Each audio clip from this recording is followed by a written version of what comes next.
BA द्वितीय वर्ष राजनीति विज्ञान के द्वितीय पत्र भारतीय राज्य व्यवस्था के अंतर्गत आज का हमारा टॉपिक है उच्च न्यायालय।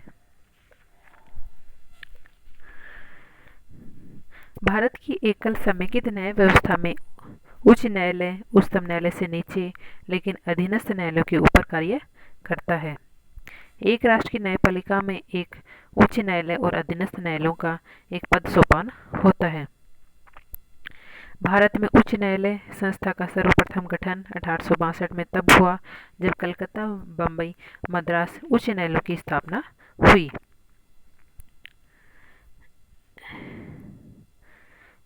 उच्च न्यायालय के संगठन में प्रत्येक उच्च न्यायालय में एक मुख्य न्यायाधीश और उतने अन्य न्यायाधीश होते हैं जितने आवश्यकता अनुसार समय समय पर राष्ट्रपति नियुक्त करते हैं।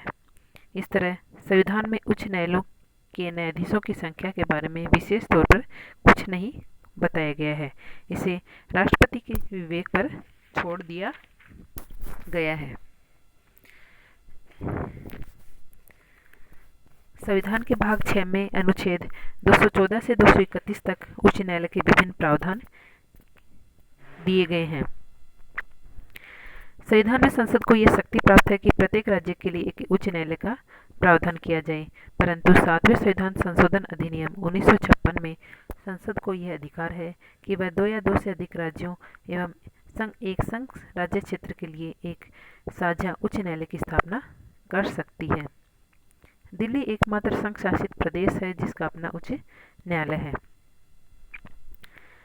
एक से अधिक राज्यों की अधिकारिता वाले भी उच्च न्यायालय हैं, जिसमें मुंबई उच्च न्यायालय जिसका क्षेत्राधिकार महाराष्ट्र, दादर, नागर हवेली, दमन एवं दीव में है, कोलकाता उच्च न्यायालय जिसका क्षेत्राधिकार पश्चिम बंगाल व अंडमान निकोबार द्वीप समूह में है, गुवाहाटी उच्च न्यायालय, साथ ही पंजाब और हरियाणा उच्च न्यायालय। उच्च न्यायालय के अब गठन के बारे में जानकारी प्राप्त करते हैं। जैसा कि पहले बताया कि उच्च न्यायालय में एक मुख्य न्यायाधीश व अन्य न्यायाधीश होंगे। संविधान में उच्च न्यायालय के न्यायाधीशों की संख्या के बारे में किसी प्रकार का उल्लेख नहीं है। न्यायाधीशों की संख्या को राष्ट्रपति अपने विवेक के अनुसार समय समय पर निर्धारित करते हैं। उच्च न्यायालय के न्यायाधीशों की योग्यता के संबंध में ये प्रावधान है कि वह भारत का नागरिक हो, भारतीय क्षेत्र में न्यायिक पद पर 10 वर्ष रहा हो या किसी उच्च न्यायालय में 10 वर्ष या 2 न्यायालयों में लगातार वकालत की हो।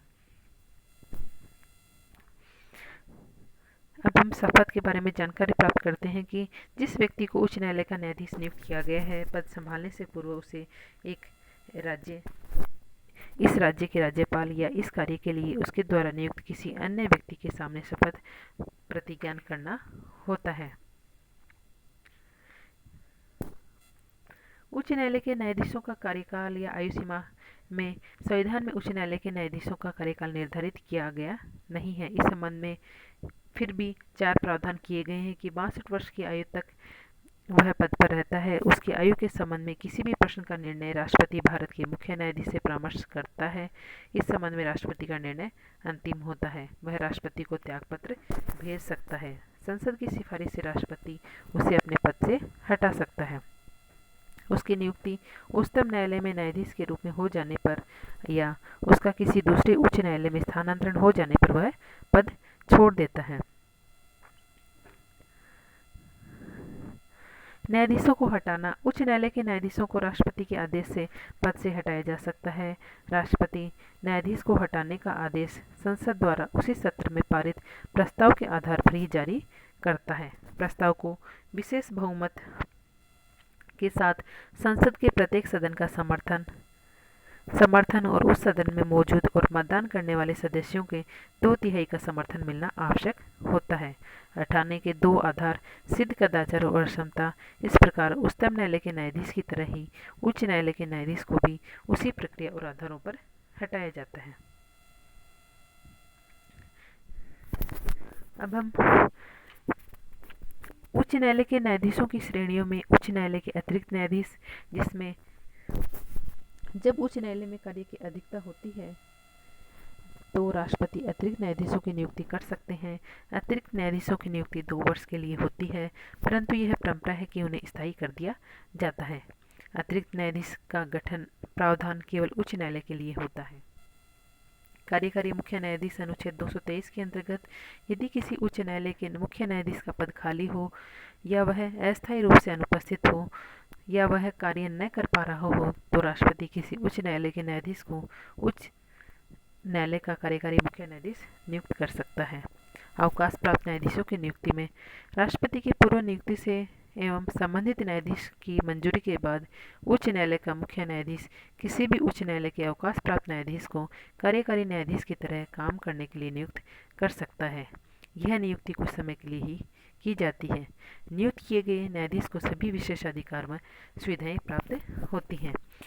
इनके वेतन एवं भत्तों का निर्धारण भी राष्ट्रपति के द्वारा किया जाता है। अब उच्च न्यायालय के न्यायाधीशों के स्थानांतरण के संबंध में अनुच्छेद 222 में लिखा हुआ है कि राष्ट्रपति भारत के मुख्य न्यायाधीश से परामर्श करके उच्च न्यायालय के न्यायाधीश का स्थानांतरण कर सकता है।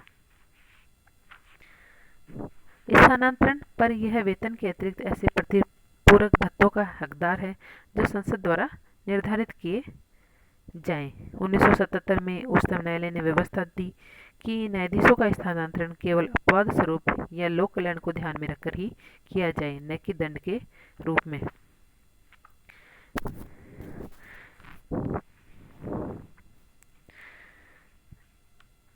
राष्ट्रपति किसी उच्च न्यायालय के न्यायाधीश को उस उच्च न्यायालय का मुख्य कार्यकारी मुख्य न्यायाधीश नियुक्त कर सकता है जब उच्च न्यायालय के मुख्य न्यायाधीश का पद रिक्त हो, उच्च न्यायालय का मुख्य न्यायाधीश अस्थायी रूप से अनुपस्थित हो या यदि मुख्य न्यायाधीश अपने कार्य निर्वहन में अक्षम हो।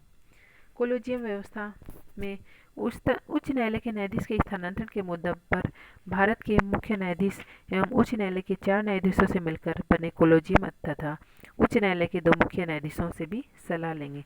सलाह लेने की प्रक्रिया का आशय सभी न्यायाधीशों की सम्मिलित सलाह से है। सलाह के लिए संबंधित न्यायाधीश का स्थानांतरण किया जाता है। तीसरे न्यायाधीश मामले 1998 के पश्चात उच्च न्यायालय के न्यायाधीश की नियुक्ति के संबंध में संदर्भ में भारत के मुख्य न्यायाधीश उच्चतम न्यायालय के 2 न्यायाधीशों से सलाह लेंगे। इस सलाह के अनुसार राष्ट्रपति उच्च न्यायालय के न्यायाधीशों को नियुक्ति करेंगे।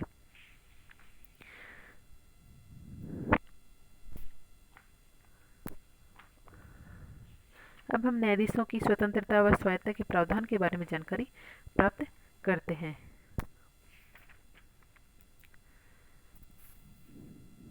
उच्च न्यायालय को सौंपे गए कार्यों के प्रभावी निष्पादन हेतु उच्च न्यायालय की स्वतंत्रता अत्यंत आवश्यक है। इससे कार्यपालिका मंत्रिपरिषद के अतिक्रमण, दबाव, हस्तक्षेप से मुक्त होना चाहिए। उसे बिना डर व पक्षपात के न्याय करने की छूट प्राप्त होनी चाहिए। इस संबंध में नियुक्ति की विधि। उच्च न्यायालय के न्यायाधीशों की नियुक्ति राष्ट्रपति द्वारा स्वयं न्यायपालिका के सदस्यों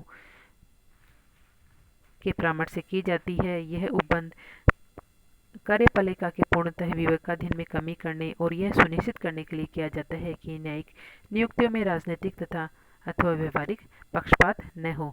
साथ ही उच्च न्यायालय के न्यायाधीश को कार्यकाल की सुरक्षा प्रदान की जाती है। उनको संविधान में उल्लिखित विधि और आधारों पर सिर्फ राष्ट्रपति द्वारा ही हटाया जा सकता है। इसका तात्पर्य हुआ कि वे केवल राष्ट्रपति के प्रसाद पर्यंत पद पर नहीं रहते, यद्यपि उनकी नियुक्ति राष्ट्रपति द्वारा की जाती है। यह इस तथ्य से स्पष्ट है कि अब तक किसी उच्च न्यायालय के किसी भी न्यायाधीश को हटाना काफ़ी महाभियोग की प्रक्रिया के द्वारा हटाना काफ़ी मुश्किल है। साथ ही उच्च न्यायालय के न्यायाधीशों को वेतन, भत्ते, विशेषाधिकार, अवकाश, पेंशन का निर्धारण समय समय पर संसद के द्वारा किया जाता है, लेकिन उनकी नियुक्ति के बाद सिवाय वित्तीय आपातकाल में इनमें कमी नहीं की जाती। न्यायाधीश एवं स्टाफ के वेतन एवं भत्ते, पेंशन और उच्च न्यायालय का प्रशासनिक खर्चा संबंधित राज्य की संचित निधि पर भारित होते हैं। इस तरह राज्य विधानमंडल में इस पर कोई मतदान नहीं होता। उच्च न्यायालय के न्यायाधीश की पेंशन भारत के संचित निधि से दी जाती है, न कि राज्य की संचित निधि से। साथ ही न्यायाधीशों के कार्य पर चर्चा नहीं की जा सकती। संविधान एक उच्च न्यायालय के न्यायाधीश के आचरण पर संसद अथवा राज्य विधानमंडल में चर्चा पर प्रतिबंध लगाता है, सिवाय उस स्थिति के जब संसद में महाभियोग का प्रस्ताव विचाराधीन हो। उच्च न्यायालय का सेवानिवृत्त स्थायी न्यायाधीश भारत में उच्चतम न्यायालय और अन्य उच्च न्यायालयों के अलावा किसी भी न्यायालय में अथवा प्राधिकारी के सामने बहस अथवा कार्य नहीं कर सकता। उच्च न्यायालय किसी भी व्यक्ति को अपनी अवमानना के लिए दंड दे सकता है। इस प्रकार कोई भी इसके कार्यों और निर्णयों की आलोचना या विरोध नहीं कर सकता। यह शक्ति उच्च न्यायालय के प्राधिकार, गरिमा और उसके सम्मान को बनाए रखने के लिए दी गई है। उच्च न्यायालय का मुख्य न्यायाधीश अपने अधिकारियों एवं कर्मचारियों की उच्च न्यायालय में बिना कार्यपालिका की हैसियत की नियुक्ति कर सकता है। वह उनकी सेवा शर्तें भी तय कर सकता है। उच्च न्यायालय की संविधान में उल्लेखित न्यायिक क्षेत्र और न्यायिक शक्तियों को न तो संसद द्वारा न ही राज्य विधानमंडल द्वारा कम किया जा सकता है, लेकिन अन्य मामलों में इसके न्यायिक क्षेत्र एवं शक्ति को संसद एवं विधानमंडल द्वारा परिवर्तित किया जा सकता है। Thank you.